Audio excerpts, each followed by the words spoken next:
अस्सलाम वालेकुम दोस्तों, मेरा नाम है अली उमर सर, हमेशा की तरह मौजूद है दाऊद और आप देख रहे हैं जी इस वक्त हमारा शो को किससे देखना बनता है। दोस्तों लोग बात करने जा रहे हैं, बात करेंगे जी आज आपके साथ टॉप न्यूज का सेगमेंट आपसे शेयर करेंगे।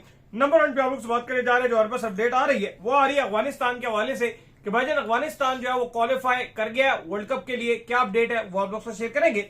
बात करेंगे कि भाई एशिया कप के हवाले से अपडेट आ रही है, बांग्लादेश में डेट्स आ चुकी हैं। क्या इंडिया बांग्लादेश में एशिया कप में शिरकत करेगा, इसके और बात करेंगे। और इंडिया 11 और श्रीलंका की जो प्रैक्टिस टीम 11 है उनके दरमियान जो है मैच इस वक्त जो है जारी और सारी है।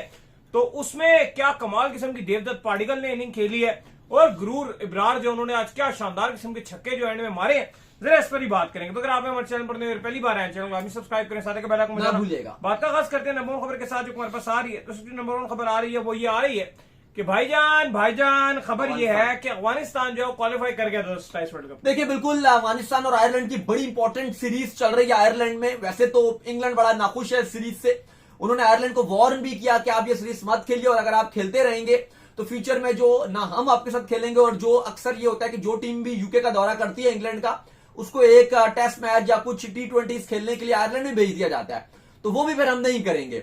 लेकिन फिलहाल ये सीरीज वर्ल्ड कप क्वालिफायर के लिए बड़ी इंपॉर्टेंट थी, क्योंकि आयरलैंड को चाहिए था कि वो व्हाइट वॉश करें अफगानिस्तान को, तो वो वर्ल्ड कप 2027 के लिए क्वालिफाई कर सकते थे। और अफगानिस्तान को एटलीस्ट एक मैच जीतना लाजमी था इस सीरीज में, अगर वो चाहते थे कि अपना स्पॉट सिक्योर करें।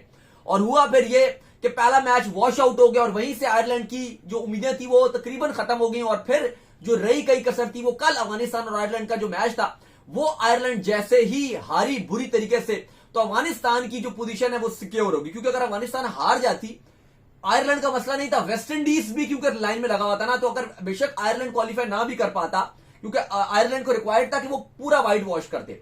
लेकिन अफगानिस्तान के लिए इशू ये था कि अगर वो ये सीरीज हार जाते या कोई एक आध मैच और हार जाते, तो आयरलैंड की बेशक पोजीशन अगर स्ट्रांग ना होती तो वेस्ट इंडीज वहां से आ सकता था। लेकिन अब फैसला हो गया 299 कल अफगानिस्तान ने बोर्ड पे लगाए 47 ओवर में, और फिर 92 रन से इस मैच को जीत लिया, अपने नाम कर लिया। बारिश की वजह से 47 ओवर का मैच कर दिया गया था। और फिर अफगानिस्तान 2027 के वर्ल्ड कप के डायरेक्ट मेन राउंड में क्वालिफाई कर गया।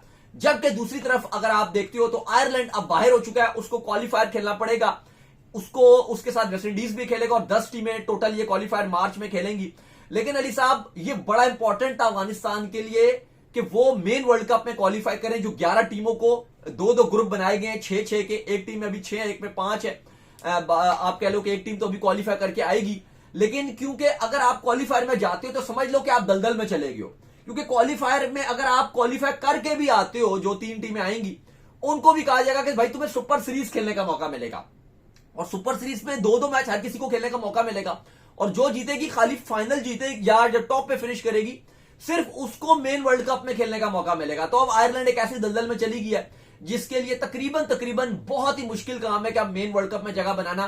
जाहिर है हम तो चाहेंगे कि अब एक जो टीम ने आना है वो टीम आपकी वेस्ट इंडीज होनी चाहिए, क्योंकि वो डिजर्व भी करती है और बड़ी टीम भी है। वेस्ट इंडीज के हवाले से अपडेट आ रही है कि फरवरी से वो भी अपना जो क्वालिफिकेशन राउंड है वर्ल्ड कप के लिए वो खेलेंगे। हाँ, मार्च में अभी आएगा, अभी ऑफिशियल की डेट नहीं आई है, लेकिन मार्च कहा जा रहा है कि फरवरी के एंड या मार्च में ये खेला जाएगा। तो अब वहां पर आपकी जो वेस्ट इंडीज की टीम है वो भी खेलेगी और आयरलैंड भी खेलेगी। खैर इसके बाद जो हमारे पास जो है वो अपडेट आ रही है, वो अपडेट जो है हमारे पास आ रही है जी इंडिया के हवाले से कि इंडिया का 11 और जो श्रीलंका की 11 है, इनके दरमियान जो प्रैक्टिस मैच है वो दाऊद साहब इस वक्त जारी और सारी है। और अगर आप बात करें इंडिया की, तो भाई इंडिया ने क्या कमाल किस्म की जो बैटिंग कर दिखाई है। स्पेशली देवदत्त पाडिकल की बात करें, 142 मार गए जी। देखिए बिल्कुल इंडिया 11 और श्रीलंका के दरमियान जो प्रैक्टिस मैच चल रहा है, 357 रन इंडियन टीम ने बोर्ड पे लगाए डे 2 के स्टैम्प पे, जबकि 6 रन ऑलरेडी वो ट्रेल उनके पास अभी भी है।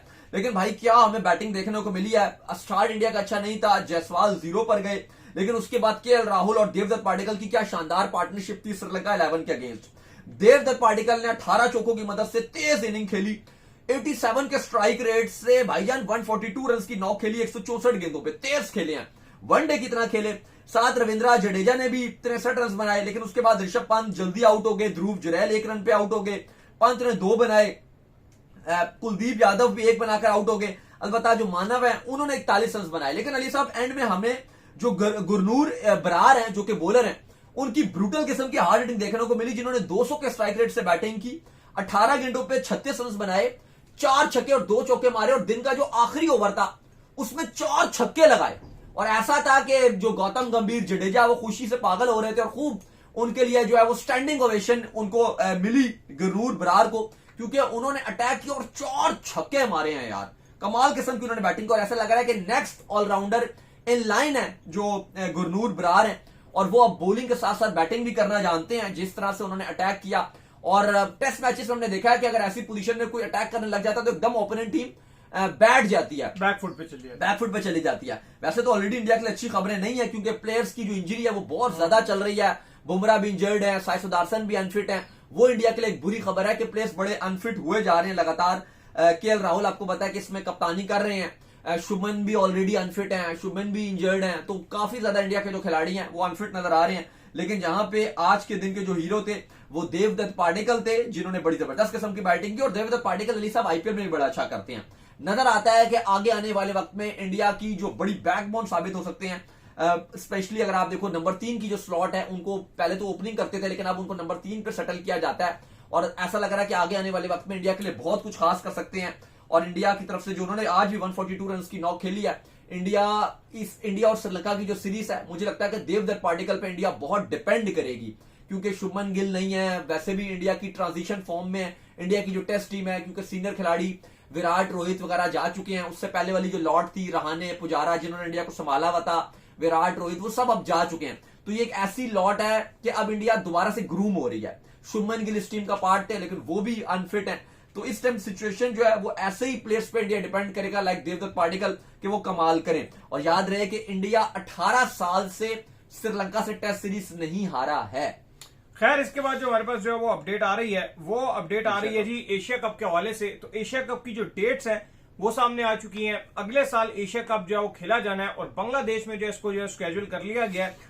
लेकिन दाऊद साहब डेट्स भी बताइएगा, बट इंडिया जाएगा जी क्या बांग्लादेश? देखिए 18 जून से 4 जुलाई तक ये ढाका, बांग्लादेश का ढाका जो है वो फिनाले होस्ट करेगा। इसके अलावा बांग्लादेश तकरीबन 3 वेन्यूज में करवाने का इरादा रखता है। 2 तो कंफर्म्ड है, ढाका, साइलेंट, और साथ तीसरा वेन्यू भी ऐड किया जा रहा है। भरपूर किस्म का ये एशिया कप होना है। और आपको पता है 2027 का साल वैसे ही बड़ा इंपॉर्टेंट है, क्योंकि अक्टूबर में 50 ओवर का जो वर्ल्ड कप है, मेन मेगा इवेंट है, वो खेला जाने हैं। फिर ये एशिया कप की बड़ी हाइप बनी हुई है। लेकिन अली साहब, इस सब में जो सबसे बड़ा सवाल है, क्योंकि बांग्लादेश होस्ट करने जा रहा है, 2026 का वर्ल्ड कप बांग्लादेश खेला नहीं था, तो अब बांग्लादेश एक मल्टीनेशनल टूर्नामेंट बहुत टाइम के बाद होस्ट कर रहा है और कहा जा रहा है कि बांग्लादेश इसको एक फेस्टिवल की तरह इस इवेंट को होस्ट करेगा। 6 टीमें यहां पर रखी गई हैं, वही जो मेन हर एशिया कप में होता है, कोई फॉर्मेटिंग में चेंजेस नहीं की गई हैं। आपके 2 ग्रुप बनाए गए हैं 3-3 टीमों के। इंडिया पाकिस्तान के साथ एक एसोसिएट क्वालिफाइड टीम आएगी, वो नेपाल हो सकती है, यूएई या ओमान हो सकती है। 18 जून से 4 जुलाई तक इसकी डेट रखी गई है।